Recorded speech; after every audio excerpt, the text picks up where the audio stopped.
In the spring of 146 BC, after 3 years of siege and 6 days of fighting street by street, the Roman army set fire to Carthage. The city burned for 17 days.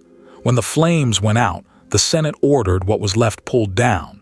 And here is where the story we have all been told begins. That Rome did not merely defeat its greatest rival, it deleted it. Erased the city, erased the people, erased the memory, and plowed salt into the field so that nothing would ever grow there again. Almost none of that is true, and we will get to every part of it. But start with the strangest thing Rome did that year because nobody mentions it. Carthage had libraries. The Senate did not burn them. It gave them away whole to the kings of Numidia next door, a parting gift to a useful ally, all of them but one. One work was lifted out of the pile and carried back to Rome, and the Senate voted, formally, to have it translated into Latin at public expense. 28 volumes, by a Carthaginian named Mago, on farming. That is the entire exception. Out of everything a civilization 600 years old wrote down, its histories, its laws, its voyages, its gods, the one text Rome saved was a manual on planting olives and running an estate. If your plan is to erase a people, that is a very strange thing to stop and do. So here is the question this video will answer. Not what we lost when Carthage fell, something harder. Why did the things that survived survive?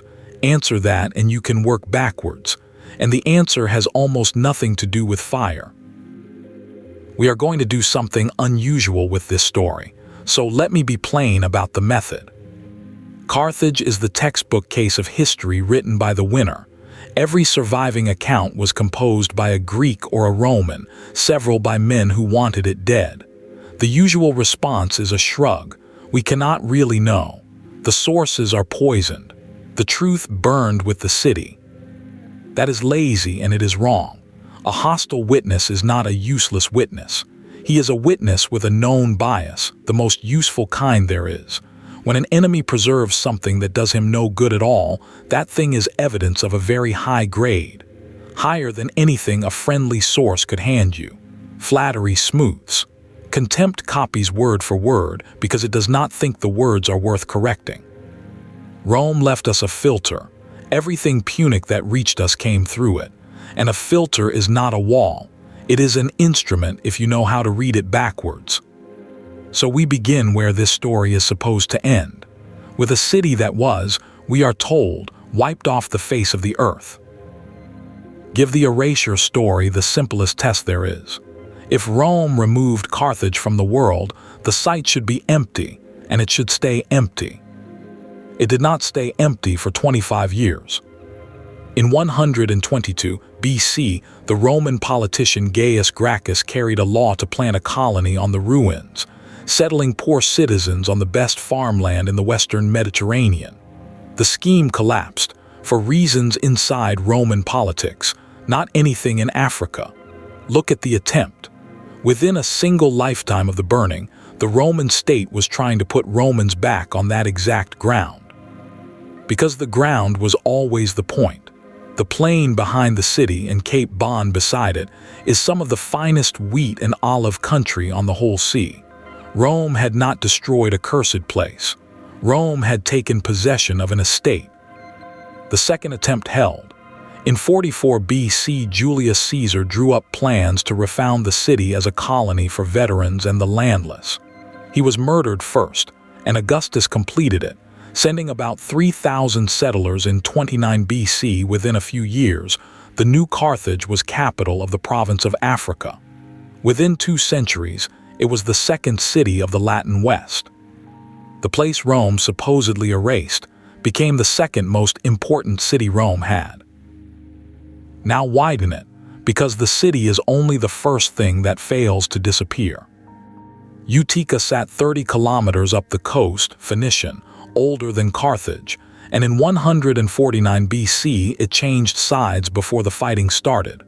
Rome paid it handsomely. Utica was made a free city, exempt from tribute, given a slice of Carthage's territory and made capital of the new province.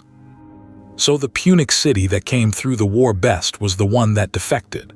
And a century later, when Caesar refounded Carthage, Utica lost the capital to the rival it had helped to kill. Rome demoted a loyal client and rebuilt its enemy, because the harbor and the farmland were where they had always been, and neither cared about loyalty. All of this should make you uneasy about the word erased. Rome demolished a city and killed or enslaved its people, and I am not going to soften that. But demolition is not deletion. 10 years later, there were Punic-speaking farmers working the same fields for Roman landlords. Punic gods went on being worshipped under Latin names, Baal-Hamon becoming Saturn, Tanit becoming Caelestes, for another 500 years. And the language did not die at all. Around the year 401, in a letter to another scholar, the Bishop of Hippo wrote something that ought to be far more famous. Augustine was arguing with a man who had sneered at Punic. Augustine, an African himself, told him he ought to be ashamed, because many things had been wisely preserved from oblivion in books written in the Punic tongue, and because he had been born in the country where the cradle of that language was still warm. Read that twice.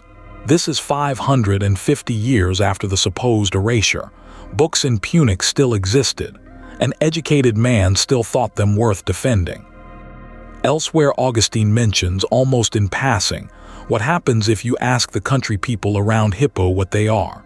They answer in Punic. They say Chanani, Canaanites, the old Phoenician name for themselves, still in the mouths of farmers in the 5th century after Christ. So the city came back, the harbor worked, the fields were farmed, the gods were worshipped, the language was spoken, and the people still knew what they were called. If nearly everything survived, the erasure story is simply false, and there is nothing more to say. Except that something did vanish, something enormous, and it turns out to be the one thing nobody thinks to count. Here is what is missing: Carthaginian literature, all of it. These were not a people who did not write.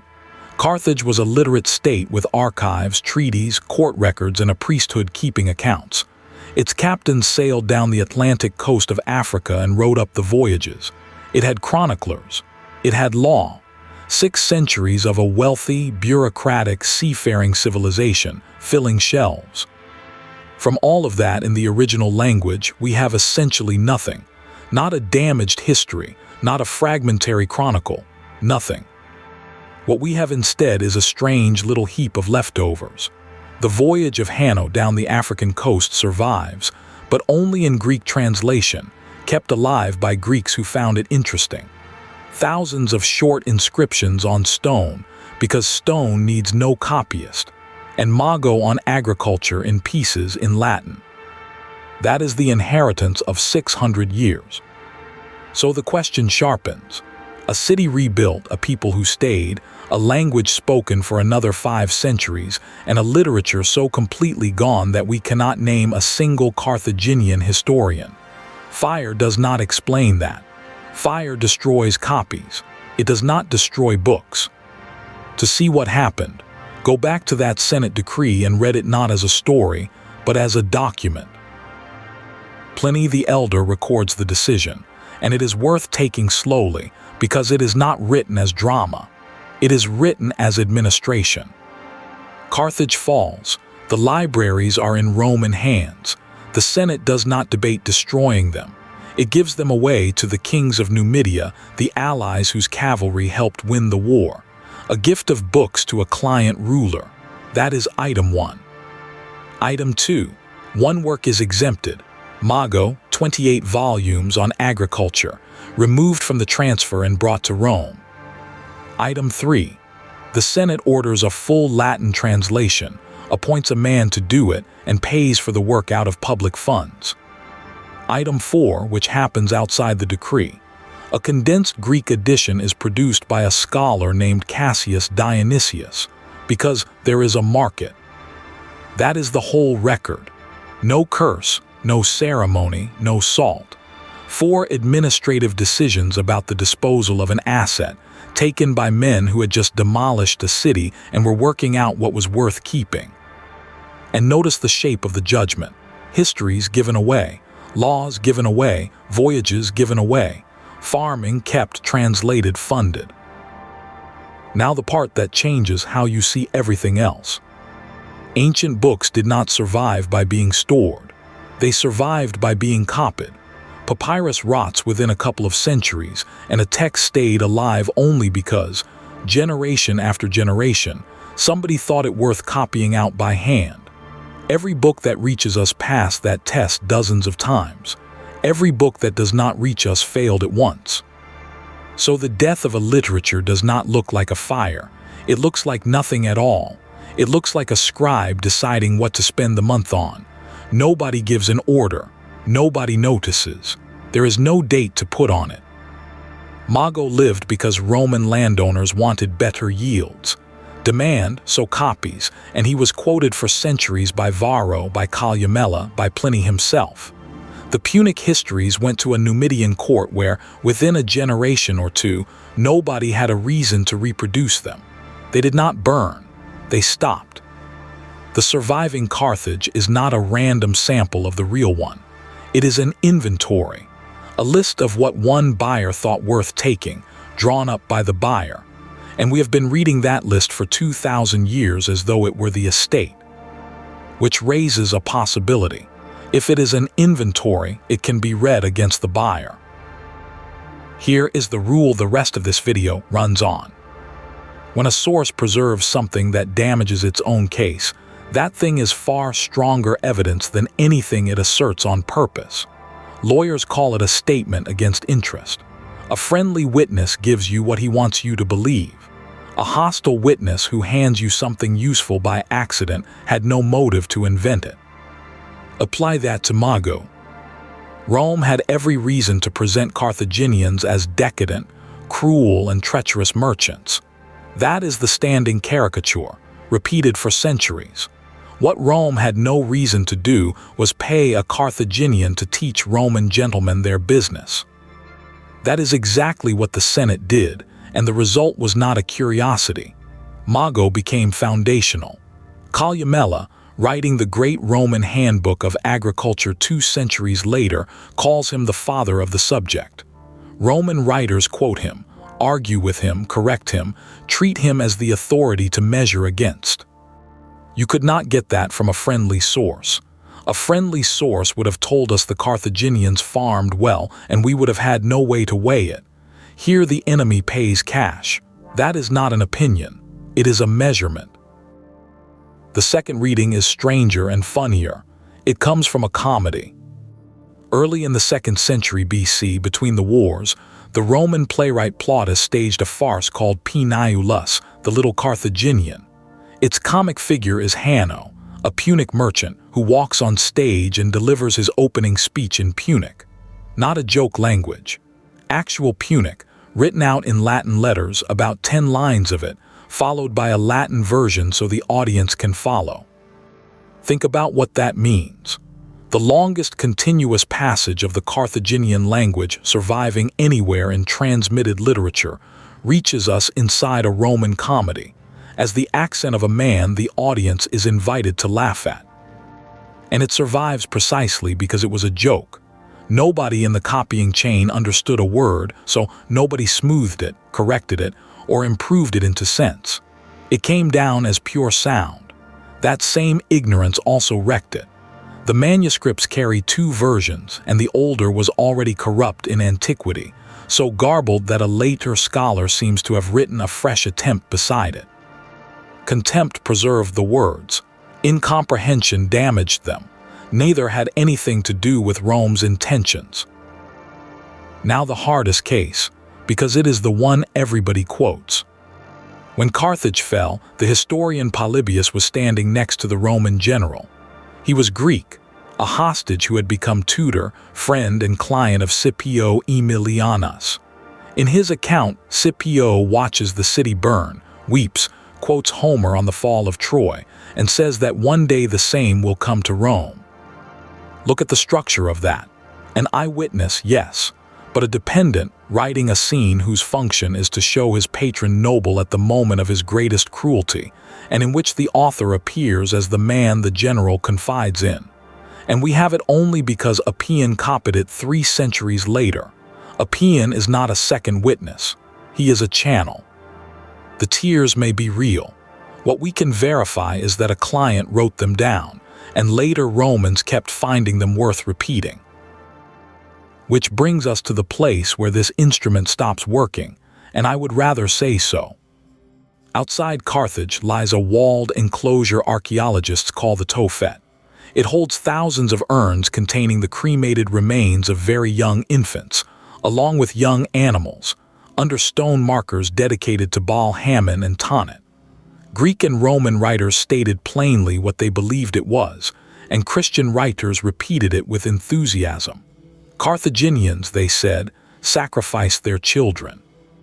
That is precisely the accusation a hostile tradition would invent, and for much of the 20th century, many scholars treated it as propaganda.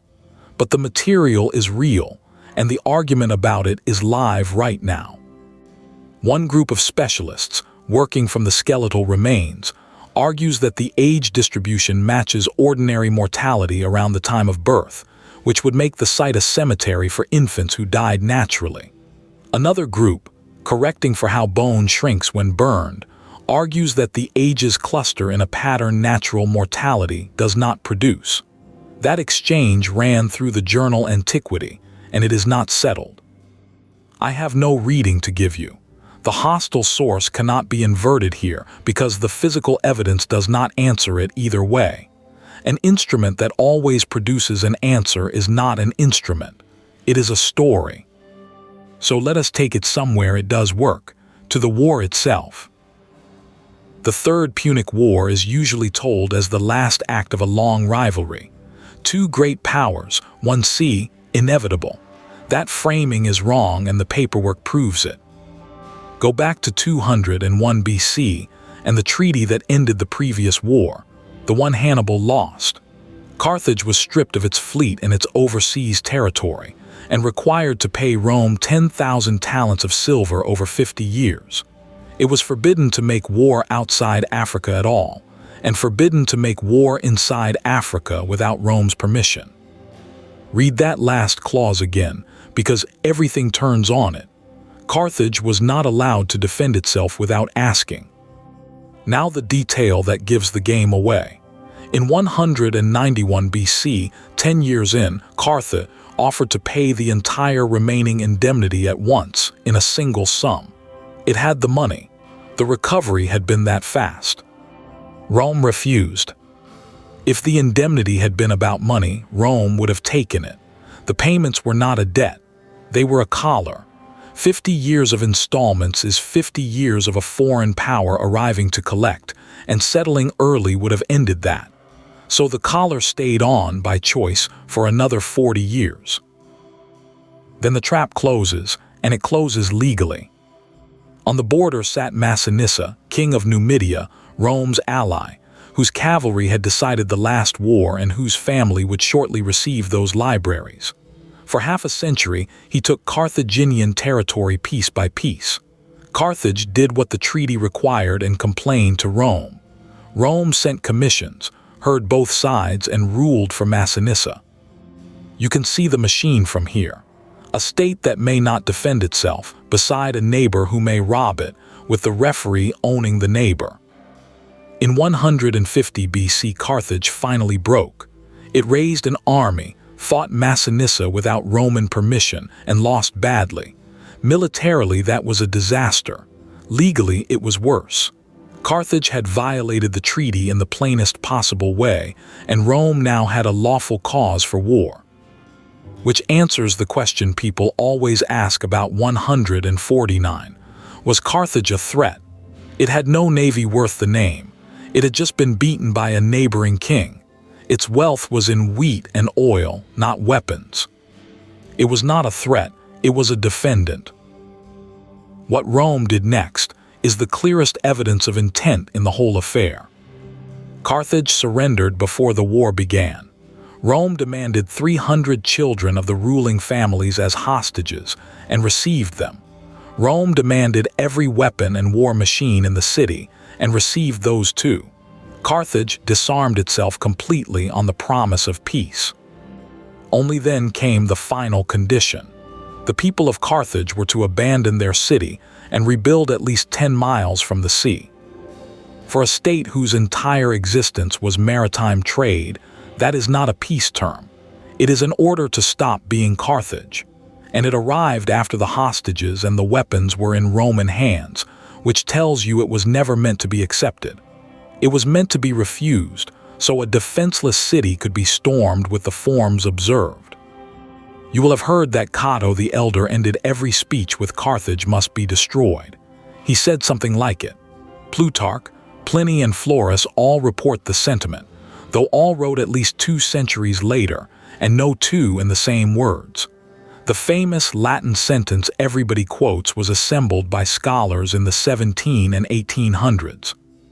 So the war was manufactured, which raises the obvious question, manufactured for what? For the land. Africa became a Roman province in 146, and within a century it was feeding Italy. Rome wanted the wheat plain, the olive country, and the harbor, and did not want a sovereign Carthage on them. So it removed the sovereignty and kept the assets. The farming manual went to Rome in the same week the histories went to Numidia. Which brings us at last to the salt. You know the story. Rome plowed the ruins and sowed them with salt so that nothing would ever grow. It is in textbooks, in novels, in every documentary that touches this subject. It is not in Polybius, who was there. It is not in Appian, who describes the destruction at length. It is not in Livy, nor in the summaries of his lost books. It is not in Strabo. It is not in Plutarch, who wrote lives of Cato and of Gracchus and had every reason to mention it. In 1986, the historian Ronald Ridley went through the ancient evidence source by source and found there is none. 3 scholars replied in print 2 years later. All 3 agreed with him. So where did it come from? Not from Rome. The earliest appearance anyone has traced is an American encyclopedia article on Carthage, published in 1858. It passed from there into the Cambridge Ancient History in 1930, and once it stood in the standard reference work of the English-speaking world, it became unkillable. Its raw material was older, the sowing of Shechem with salt in the Book of Judges, and a medieval habit of running a plow over a destroyed town, which a pope did at Palestrina in 1299, claiming wrongly that he was following the ancient example of Carthage. The most famous fact about the destruction of Carthage is younger than the transatlantic telegraph cable. And look at what it did. It survived not because it was true, but because it was useful. It turned a shapeless 3-year siege into one vivid image. It got copied because people wanted it. Which is the same mechanism exactly that saved Mago and lost the histories. Only this time it is running in our own century, in the open, with the footnotes visible. So here is my verdict, and I want to be careful about what kind of claim it is. Rome did not erase Carthage. Rome ended a state in an afternoon with enormous violence, and I am not minimizing that, but a state is not a civilization. What died was a chain of transmission. The people lived. The language lived. The city was rebuilt by the men who had destroyed it. The book stopped being copied because after 146 nobody's interests were served by copying them. The fire is where it failed. Disuse is why.